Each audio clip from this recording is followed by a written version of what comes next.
Bom, então a gente vai trazer uma explicação da disciplina de bibliologia, tá?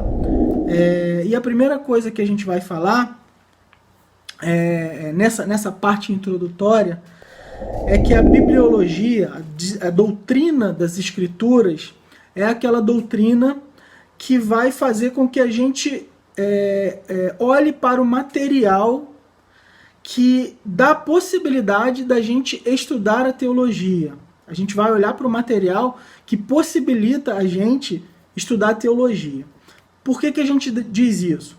Porque quando a gente fala de teologia, de estudar a Deus, né, teólogos, nesse sentido, assim, de se colocar numa posição de pesquisador acerca de Deus, isso parece até um pouco irreverente. Como que a gente vai fazer um estudo acerca de Deus? Quem somos nós, né, para fazer um estudo acerca de Deus?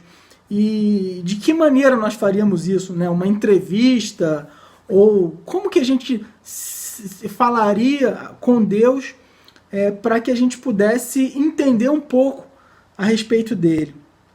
E já é de cara importante dizer que mesmo que a gente pesquise da forma adequada, com todas as fontes disponíveis para a gente, nunca a gente vai conhecer tudo a respeito de Deus, mas a gente tem a oportunidade de conhecer aquilo que ele permitiu que a gente pudesse conhecer por meio da sua revelação. E a gente vai falar agora um pouco sobre revelação, e quando eu falo sobre revelação, não é aquela revelação que a gente escuta muito na igreja, em algumas igrejas, né, sobre aquela questão mais voltada para dons espirituais, né, de uma revelação, que na verdade nem seria a palavra adequada para poder mencionar, mas sim uma iluminação de Deus para o conhecimento, para o entendimento de algo que já foi revelado, que está nas Escrituras. Então, inicialmente, quando a gente fala sobre revelação, a gente precisa entender que a gente só pode estudar a Deus porque Ele permitiu que nós pudéssemos conhecê-lo por meio da sua revelação, que a gente chama de revelação geral, e também da sua revelação especial, tá? Então, a revelação geral, o próprio nome já diz, é uma revelação que foi disponibilizada para todas as pessoas, não só para aqueles que não para aquelas pessoas que são cristãs, que nasceram de novo, os eleitos do Senhor, né, mas para todas as pessoas. E essa revelação geral, a gente vai dar uma olhada em alguns textos bíblicos para a gente poder entender melhor isso. E de início eu queria ler aquela primeira parte da Confissão de Fé de Westminster, que fala a respeito da revelação geral e revelação especial. Então, a primeira parte da Confissão de Fé, no primeiro capítulo, diz assim: ainda que a luz da natureza e as obras da criação e da providência de tal modo manifestem a bondade, a sabedoria e o poder de Deus, que os homens ficam inexcusáveis, contudo não são suficientes para dar aquele conhecimento de Deus e de sua vontade necessária para a salvação.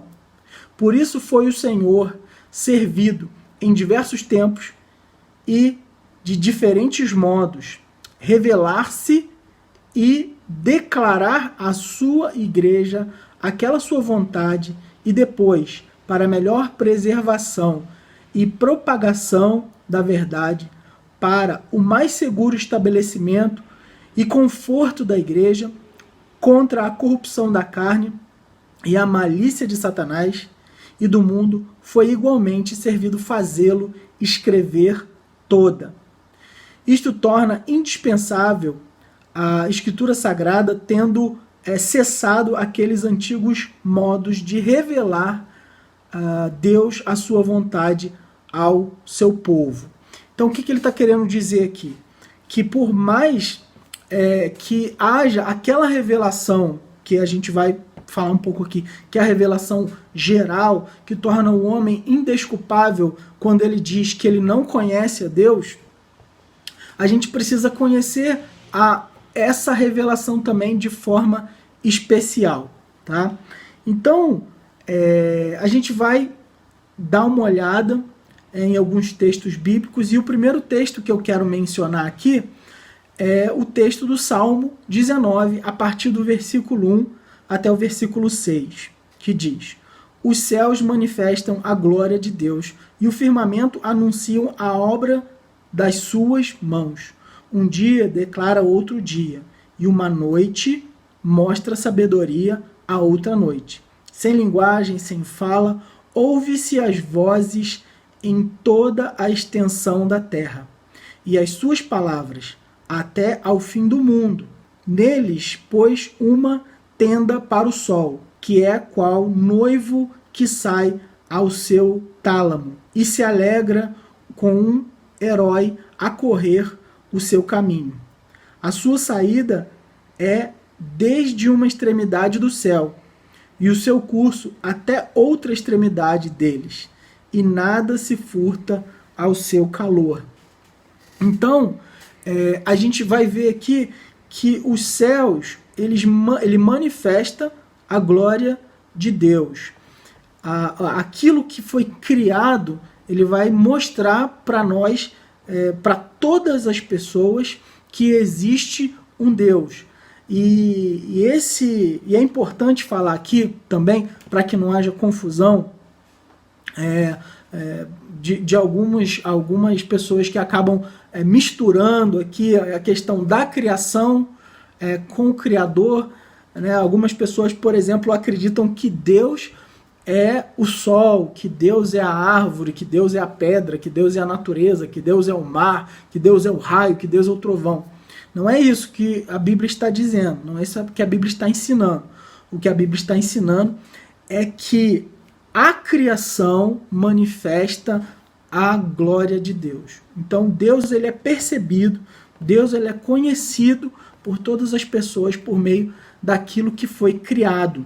Lá em Romanos, no capítulo 1, a partir do versículo 18, esse texto eu acredito que deixa um pouco mais claro, e que diz assim: porque do céu se manifesta a ira de Deus sobre toda a impiedade e injustiça dos homens, que detêm a verdade e injustiça, porquanto o que de Deus se pode conhecer, nele se manifesta, porque Deus lhe manifestou. Porque as suas coisas invisíveis, desde a criação do mundo, tanto o seu eterno poder como a sua divindade, se entendem e claramente se veem pelas coisas que estão criadas, para que eles fiquem inexcusáveis, quer dizer, indesculpáveis, porque tendo conhecido a Deus, não glorificaram a Deus, nem lhe deram graças. Antes, em seus discursos, se desvaneceram o seu coração insensato e obscureceu, dizendo-se sábios, tornando-se loucos. E mudaram a glória de Deus incorruptível em semelhança à imagem de um homem corruptível, de aves, de quadrúpedes e répteis. Então, esse texto aqui, ele mostra com clareza que aqueles que negam a existência de Deus, eles não podem desculpar, porque o texto, ele diz para nós que intuitivamente o homem, ele olha para a natureza, para aquilo que foi criado, para a existência de todas as coisas, e ele consegue intuitivamente entender que existe um Deus que criou todas essas coisas.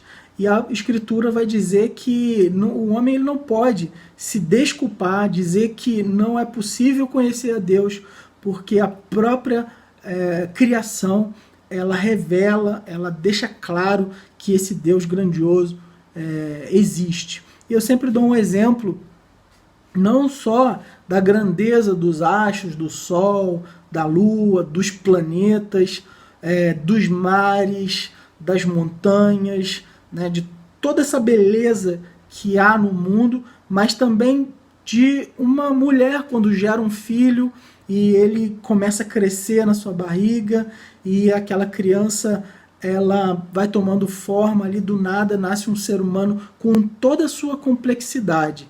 Então é impossível a gente não olhar para isso e não conseguir visualizar Deus nisso tudo. Então, a gente fala isso que está relacionado a essa revelação de Deus. As Escrituras vão dizer para a gente que tudo isso aponta para aquele que criou todas as coisas. Mas existe ainda a revelação que a gente chama de revelação especial. Tá? Então, o que é a revelação especial? A revelação especial, como diz a própria confissão de fé que a gente acabou de ler, e também outros textos que eu vou mencionar aqui, é que existe uma revelação, um conhecimento que ele só pode ser obtido por meio da Escritura Sagrada, porque é a forma de Deus se revelar ao ser humano de forma mais plena, por assim dizer. Não que a gente possa conhecer Deus em toda a sua plenitude, mas se a gente quer conhecer a Deus e saber como agradá-lo, saber como receber a salvação, conhecer a respeito de Deus, conhecer a respeito da salvação, conhecer a respeito de forma que a gente vai glorificar Deus, que é o fim principal de todo homem, que é glorificar Deus e se alegrar nele. Como que a gente vai fazer isso? Só podemos fazer isso por meio das Escrituras Sagradas, por meio da revelação de Deus que veio por meio da palavra dele, tá? Então lá em Romanos, no capítulo 10, a partir do versículo 14, diz assim: como, pois, invocarão aquele em que não creram? E como crerão naquele que não ouviram? E como ouvirão se não há quem pregue? Então a gente percebe aqui que existe uma necessidade de haver uma pregação, um conhecimento a respeito de Deus, a respeito das suas obras. Né? E isso, aonde a gente vai conhecer essa pregação? Naquilo que a gente entende como os profetas e os apóstolos, o Antigo Testamento, o Novo Testamento, a Bíblia Sagrada completa, ela traz pra gente esse conhecimento de Deus que vai trazer a salvação, que vai trazer o conhecimento da salvação pra gente, tá? Então a pregação da palavra de Deus é imprescindível para que a gente conheça a Deus, conheça o Senhor.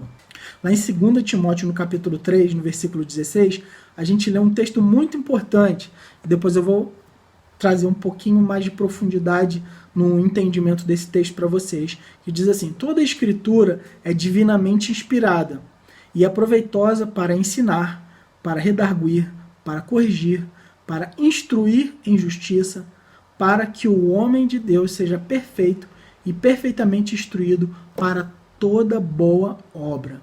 Então, o apóstolo aqui ele vai destacar que toda a Escritura ela é importante para que a gente possa viver a vida de forma que a gente glorifique a Deus. Né? É importante a gente relatar aqui, né, quando o apóstolo aqui fala sobre toda a Escritura, ele está falando, sim, do Antigo Testamento, ele está falando, sim, do texto do Antigo Testamento, né, que a gente entende hoje como Antigo Testamento, que era a Bíblia que eles utilizavam naquela época, mas olhando outros textos que a gente vai ver, a gente percebe que não só o Antigo Testamento era considerado como escritura para o apóstolo naquele período, mas também como as cartas de Paulo que estavam circulando na igreja, os evangelhos, né, a orientação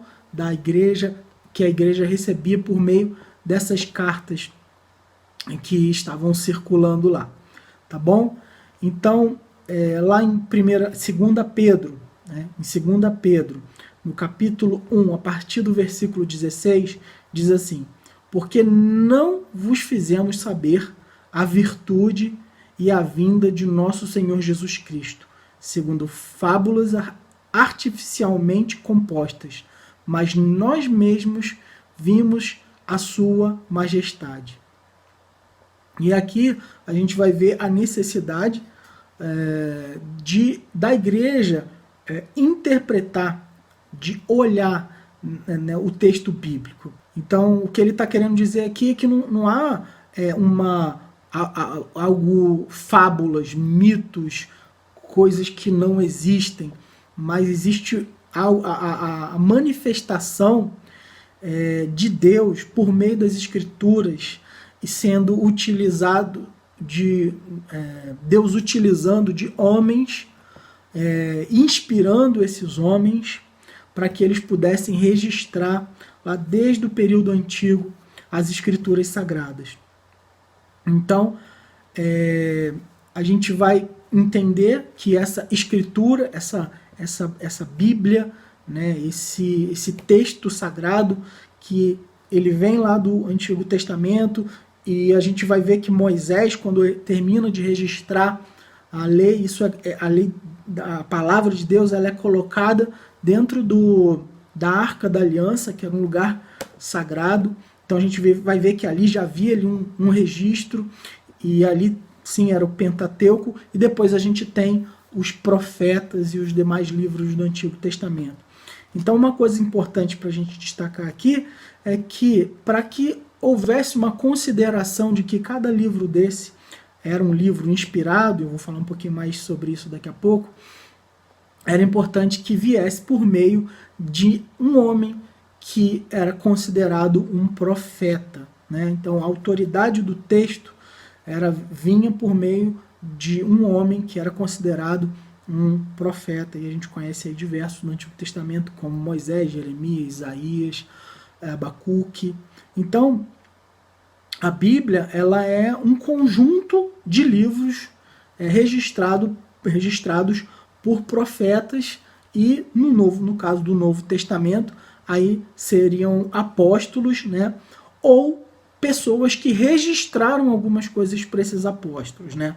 Então a gente vai ver, por exemplo, mesmo nos 4 evangelhos, a gente tem Mateus, que era apóstolo, a gente tem João, que era apóstolo, a gente tem Marcos, que não era apóstolo, mas a história, registros seguros históricos que dizem que Marcos registra as memórias de Pedro, tá? E Lucas caminhava com Paulo, tá? E os textos de Paulo são endossados, eles são ratificados, eles são reconhecidos por Pedro. Em algum momento até Pedro fala que algumas pessoas distorcem o texto de Paulo por ele ser algo difícil, e aí ele faz uma comparação, uma junção aí dos textos de Paulo com as Escrituras, tá? Então a Bíblia Sagrada, ela é um conjunto de livros. Essa expressão mesmo, Bíblia, biblos, né, que vem do grego, ela tem uma conotação, um sentido de um conjunto de livros, né? Seria uma biblioteca divina, digamos assim, né? São vários livros que eles juntam, eles são formados e aí ele se torna a palavra de Deus. Foram escritos por mais de 40 autores diferentes, num período aí aproximado de mais de 1.500 a 1.600 anos, né, por pescadores, por agricultores, por pesquisadores, médicos, religiosos. Então Deus usou esses homens para que a palavra de Deus pudesse ser registrada e ela fosse colocada à disposição, ficasse disponível para que a sua igreja pudesse pesquisar, tá? Então, assim, dizer que ela foi escrita por homens não esvazia o conteúdo inspirado das Escrituras, né? E nem dizer que ela é a palavra de Deus, ela não tira o contexto que ela foi escrita dentro de uma realidade histórica, num lugar geográfico específico, sendo usado por uma pessoa sendo um homem, né, sendo utilizado por Deus ali para registrar as Escrituras. Então esse texto, o texto bíblico, ele não é esvaziado, a autoridade das Escrituras não é esvaziada porque foi escrita por homens, porque a gente vai ver muita gente aí que descrê na palavra de Deus e que não acredita no Evangelho, dizendo que como que eu vou confiar numa palavra que é uma palavra de homens?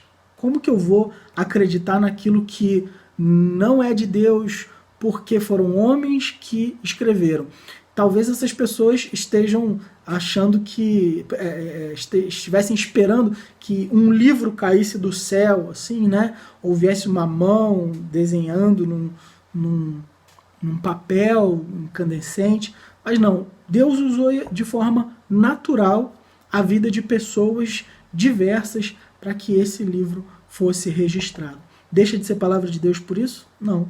Mas são homens inspirados por Deus. Naquele texto de Timóteo que a gente viu, aparece a palavra ali theopneustos, né?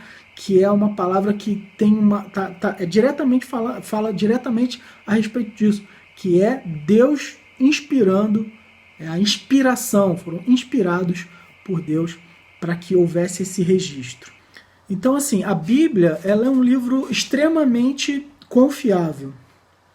Certa vez eu estava conversando com um jovem e ele falava sobre que não acreditava na Bíblia, e o que a gente pode dizer, a princípio, que aquela parte sobrenatural da Bíblia, Jesus caminhando sobre as águas, Mar Vermelho se abrindo, né, Jonas sendo engolido por um grande peixe, sol parando, diversos milagres que a gente, a ressurreição, né, diversos milagres que a gente vê acontecendo, só pode ser comprovado realmente por aquelas pessoas que creem.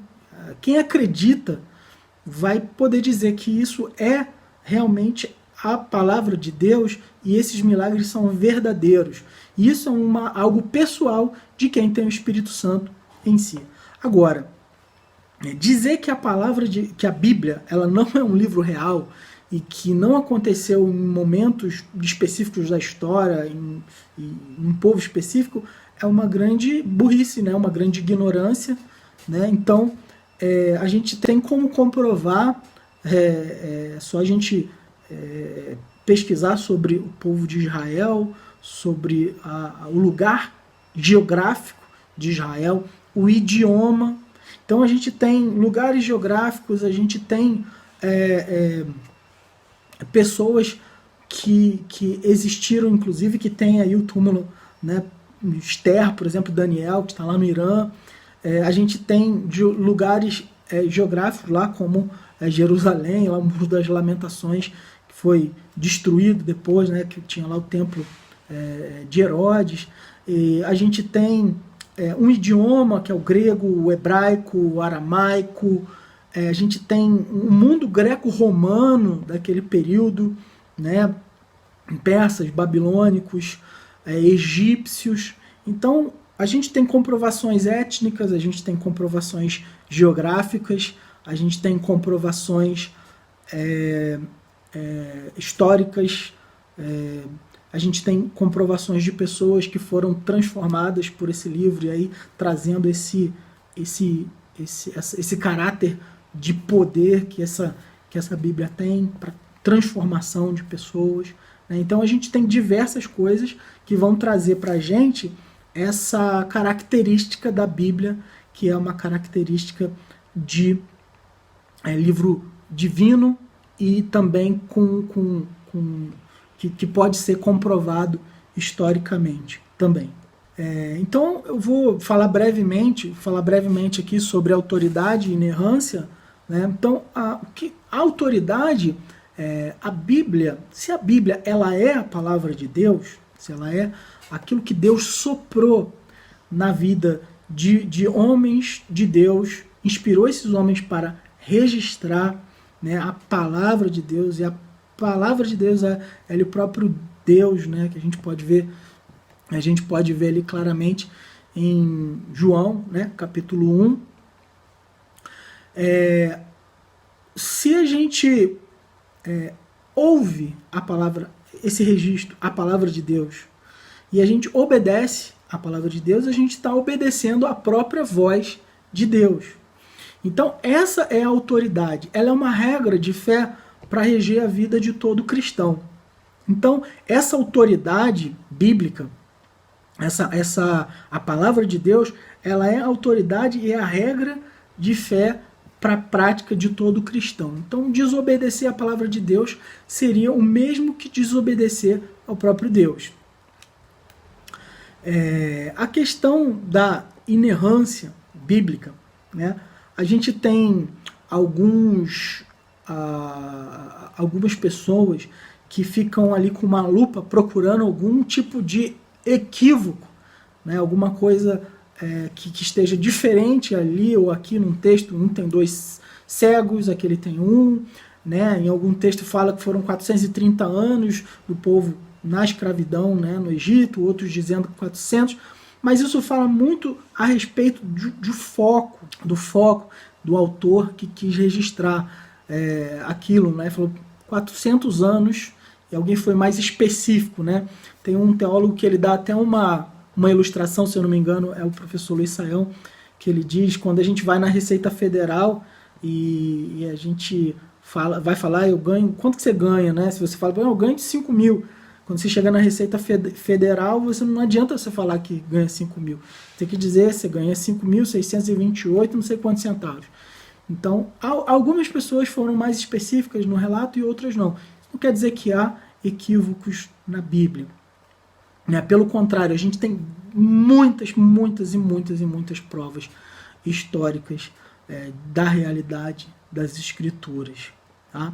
Então, existem muitas pessoas que elas acabam querendo buscar essas contradições na Bíblia para poder trazer, para poder desmerecer a realidade da Bíblia. Isso tem muito mais a ver com uma intenção maligna de desconstruir a palavra de Deus para que pessoas não possam se voltar para Ele, se voltar a Deus, para que a salvação não alcance outras pessoas, para que os eleitos do Senhor não sejam conhecidos. Tá? Então, é importante a gente entender que a Bíblia ela é inerrante, sim, em tudo aquilo que ela ensina. Algumas outras pessoas vão questionar, mas como que ela pode ser inerrante se Davi pecou com Batseba, então quer dizer que eu vou pecar também? Não, não é isso. Ela não está ensinando você a pecar. Ela está ensinando que aquilo foi uma atitude reprovável, né? Aquela atitude não foi correta. Então, a atitude correta é a atitude do perdão, é a atitude da fidelidade. E é sobre isso que a Bíblia está falando. Então, tem muita gente que traz algum tipo de confusão nisso, né? Então, a Bíblia ela é inerrante em tudo aquilo que ela ensina. Existe uma declaração que eu quero ler aqui, que é a declaração do Pacto de Lausanne, tá? Que é um texto muito importante de Lausanne, da reunião de Lausanne, né, da conferência de Lausanne, que aconteceu em 1974, e da Declaração de Chicago, que é um outro evento que acontece em 1978, que falam especificamente sobre isso. Eu gostaria de ler. Tá? Então, o Pacto de Lausanne diz: afirmamos a inspiração divina, a veracidade e a autoridade das Escrituras, tanto do Velho quanto do Novo Testamento, em sua totalidade, como única palavra de Deus escrita, sem erro, em tudo o que ela afirma, e a única regra infalível de fé e prática. Também afirmamos o poder da palavra de Deus para cumprir o seu propósito de salvação. A mensagem da Bíblia destina-se a toda a humanidade, pois a revelação de Deus em Cristo e na Escritura é imutável. Através dela, o Espírito Santo fala ainda hoje. Ela ilumina as mentes do povo de Deus em toda cultura, de modo a perceberem a sua verdade, de maneira sempre nova, como os próprios olhos, e assim revela a toda a igreja uma porção cada vez maior da multiforme sabedoria de Deus. Então, aqui o Pacto de Lausanne, e eu vou ler agora a Declaração de Chicago, de 1978. A declaração a seguir discorre sobre a doutrina da inerrância das Escrituras, esclarecendo-nos sobre o que isso vem a ser e advertindo-nos contra sua negação. estamos convencidos de que negá-la é ignorar o testemunho dado por Jesus Cristo e pelo Espírito Santo, e rejeitar aquela submissão às reivindicações da palavra de Deus, diante da enxurrada de desvios doutrinários que tem invadido a igreja. É dever de cada crente manter-se firmemente apegado à Escritura, tendo como certa a sua suficiência e a sua inerrância.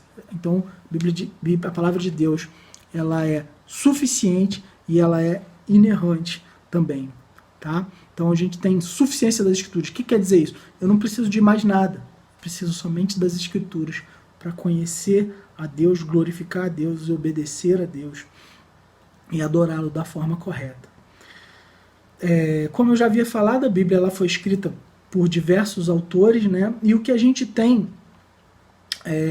o que esses autores registraram, que a gente chama de autógrafos, seria aquele primeiro texto que foi registrado, que foi colocado, por exemplo, né, se a gente tivesse hoje aí o registro do que Isaías escreveu, do que Paulo escreveu, do que Moisés escreveu, se a gente tivesse disponível isso para a gente hoje, chamaríamos de autógrafo, primeiro.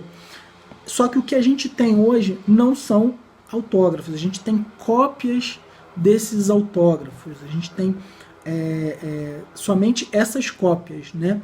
Isso não esvazia sua veracidade também, a gente tem cópias fiéis e muitas delas elas concordam entre si, tá? E quando a gente fala sobre o cânon, fechamento do cânon bíblico, a gente pode entender que esse fechamento do cânon, o que é cânon? Né? Cânon, essa palavra ela tem a ver com uma vara de medir. Tá? Então, o que é o cânon? É aquilo que é de Deus e aquilo que não é de Deus, o que entra e o que não entra. Então, essa canonicidade, essa junção de todos esses livros veio certamente aí até o quinto século da era cristã, só que dizer que a igreja que estabeleceu o que era a palavra de Deus e o que não era a palavra de Deus, não é uma realidade. O que a gente precisa entender é que a igreja, ela reconheceu. Por quê? Porque eram textos que eram usados, eles eram utilizados por meio dos cristãos da época. Então, naquele período também inicial aí, desses primeiros séculos, a gente também tem muita heresia, muita confusão, né? E qual que eram os critérios? Né? Tinha um critério de ter uma relação profética, tem que ser dito, ser falado por um profeta, né? Ser trazido por um profeta.